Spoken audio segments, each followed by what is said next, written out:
Welcome. So in this tutorial, I'm going to show you how to enable sensitive content on Twitter using your computer. So if you want to know how I did it, just keep on watching. So first of all, you want to open your browser.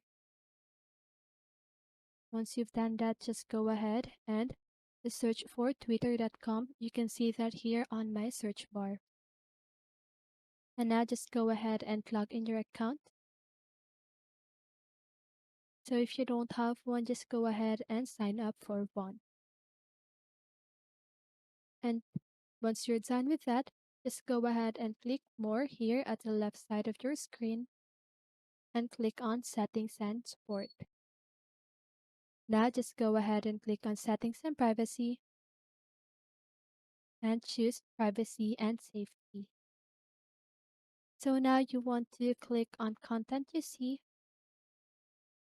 and here you can see this section that says Display Media that may contain sensitive content. So just go ahead and check that box, and that means that you enable or allow display media that may contain sensitive content. So that is how you do it. I hope this video helped you, and if it did, make sure to like, subscribe, and hit the bell notification so you won't miss a video.